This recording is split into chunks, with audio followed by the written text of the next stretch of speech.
things. Alejandro was returning from a long day, riding the estancia with the Gauchos, when he spotted a luxury SUV parked in front of the main house. The heavy broken door swung open, and his mother, Melissa, appeared along a tall, fierce-skinned man Alejandro didn't recognize. He considered the offer said, "No, not a taker. I returning to it to this cut of artificial breath." The man said with a broad smile. "Together we can save this beautiful place." New calls and British accent were unusual on the rock Pagosian steppers, so Alejandro was curious. Who was that? He asked his mother as the SUV sped away in a cloud of dust along the old road. "Someone with an idea," his mother replied as she turned to go inside. "Please go find Martin. We all need to talk." She had never spoken to him in that tone before, and Adriano could shake a sense of foreboding and searched for the old gaucho. "What is it?" Martin asked when Alejandro found him. The boy could only shrug and start to the house, where they found his monster at the dining table. Martin leaned against a post and the sharpening long blade of his falcon. "I have received an offer to sell the estancia to Mr. Somerset on behalf of Echo Tours International," Melissa began, and Alejandro was surprised, not only by the offer, but also that his mother was including him in the conversation. Since his father's death 2 years ago, she had relied solely on Martin. Alejandro fought back a small smile. "I've always hoped to maintain our land in the Gaucho tradition and keep it in the family, as it has been for generations, but we have to face the reality that we're still losing money. I just don't know how much longer we can keep the dream going." Alejandro's heart thought, as he thought of his father, who had always said the extension of the land, people and animals was a family. He couldn't bear to think of losing another family member. "What about the new rotation pattern and the smaller flocks?" Martin asked. Alejandro's mother gave Gaucho a comfortable, forward smile. "They help, but it's not enough. Maybe too little, too late. The land overgrazed." With a sigh, she explained, "Echo Tours International wants to buy the land, build a resort, and create how did he put it? Destination for travelers experience the legendary gaucho and the ways of life, the stunning beauty of Patagonia. Not travelers, tourists." Martin almost spread the word. "You thought the same when Gerson brought me down from Santiago, but I was in awe of you gauchos and your traditional berets, bombacha pantaloons, and leather boots," Melissa said. Martin grunted and focused on his falcon, his expression and closet to brushing that Alejandro had ever seen. They just want to experience a little bit of this culture, and I can't say I blame them. For a moment, Melissa had a faraway look in her eye, but it disappeared as she snapped back to the reality of the situation. All the estancias have already gone under from the mismanagement. There's a vacation or people just giving up," she continued. "This is home life," said Alejandro. "I could stay on 5 years if we wanted. with me assisting the management. What do we do after that? Alejandro asked, trying to keep his anxiety in the check. What would happen to Marta and the other gauchos? Certain have been here more than 30 years. I'm not sure, his mother said, almost in a whisper. But Dad said Alejandro saw himself as the wolf caused his mother to wince as though someone had struck her. He didn't know he needed to say essential was family. She knew, and this was just agonizing for her. Do we have to decide right now? Martin asked. 2 weeks, Melissa replied. Then we have 2 weeks to find a solution, Ariana said. They're trying to sound upbeat. Even the thought of the wretch felt like thought in the gut of Falcon. All right, then.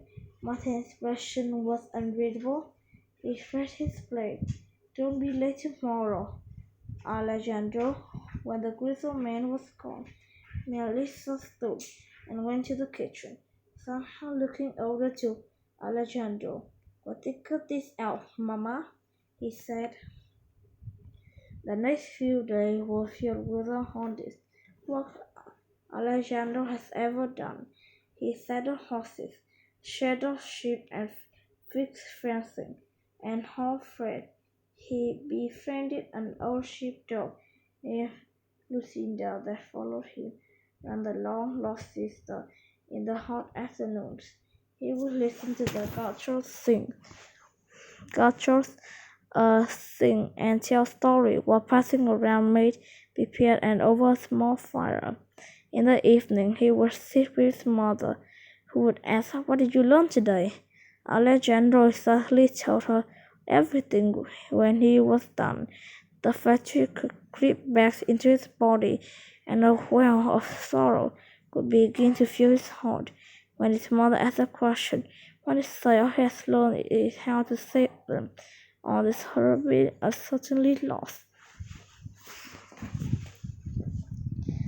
On the 4th day, Martin came as a banana with his leg stuck in one of the fences. The animal was terrified and exhausted, wiggling fresh along its neck and thick leg. Martin took the lead, creeping slowly, making soothing sounds. He caused his paw to spread those to his body. Alejandro is cut off from spread those to body.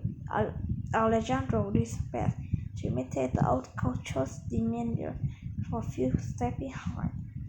Martin knelt beside the animal. Fuji was breathing heavily, watching it with large brown eyes. As Martin reached out with his bow of wire cutter and stabbed a few times, touched the armor calmly, like a doctor explaining the reduced to a child. The gardener sensing tension released in his leg, climbed out and limped away as fast as he could. They are wild animals, Martin said as he repeated the whole. They don't understand fences in the old way. We didn't have any fences on the extinction. Followed the flock all over the mountain. It was harder to protect the sheep, but at least there was always enough grass. Alejandro was silent. Something shone in his mind, but he couldn't figure out what it was exactly. That afternoon, they drank mead. Alejandro listened, and Gaucho told them about seeing large puma stalking one of the flock, but never seen one so close to the main building. He said, I frightened it away with a few shots. So you missed, another Gaucho said, and they all laughed. She's hungry, Martin and said quietly. The changes to the step affect us all. When Alejandro's mother asked him what he had learned today, he told about the wait a minute. Yeah, he felt something strange as his brain trying to tie together two wires that weren't quite long enough. The feeling dissipated over the next few days. Alexander's mind and body came engrossed caring for Anastasia. Each night the well of the sorrow in his heart filled more and more. They did not have much time left. 5 days before Mr. Somerset was due to return, Martin sent Alexander on his own to seek out a ship that had wandered its white flock was moved to a new place there. Alejandro set off into a horseback with Lucinda in the direction Martin had indicated. After searching along the fence's line, he caught a glimpse of something that looked like a ship scraping through an opening in the rocky outcropping some distant way. "How did he get on the other side of the fence?" he asked Lucinda, who barked and panted happily. "He left his horse at the fence gates and walked the rest of his way." Lucinda bent down, becoming more excited. Then, when they reached the rocky outcropping, Lucinda refused to go to the opening. "Fine," Alejandro said. "You wait here." The fruit by turning her to the side. He squeezed through by the turning to the side. He quickly realized that attached to the street, a small area of the green grass dotted with white flowers. The ship was reluctant to leave her face, but Alexander managed to coax her through the passage. When Lucinda walked ready to care for her change, before he followed, he stopped to pick one of the flowers, yellow-tongued porcelain orchids. He remembered his father bringing him to his mother after working on the extension. Back then, the orchids had been much more common, but there was the first Alejandro had been since his father died. He was about to leave when he noticed a movement on the corner of his eye. A puma stood up, ledge overlooking the patch of the grass. Its figure little and stared at Alejandro with gentle eye, its back and forth, never taking eye off the boy.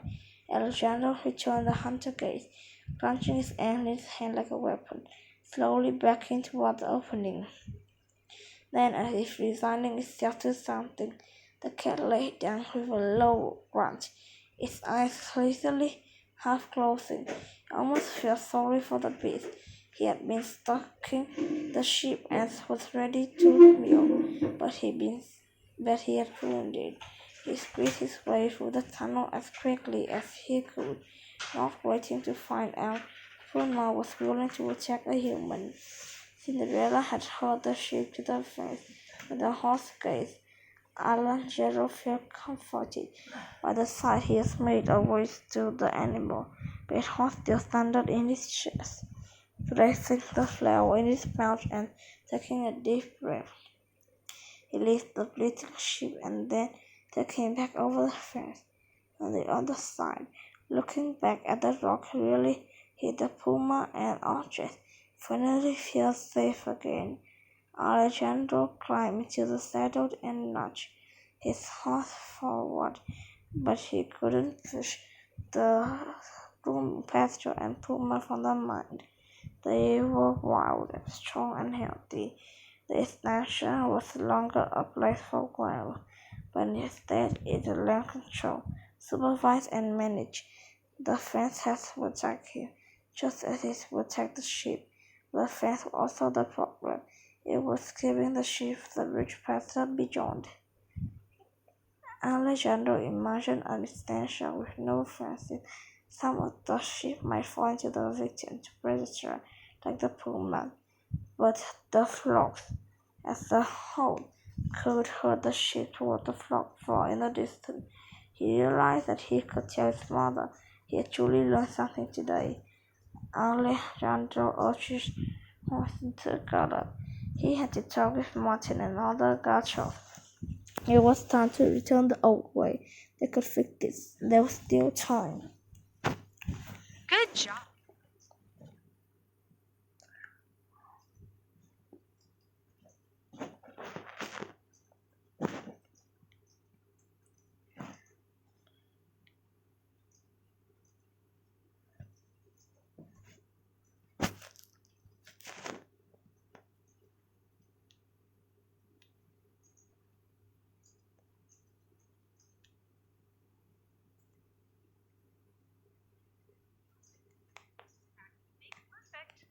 So,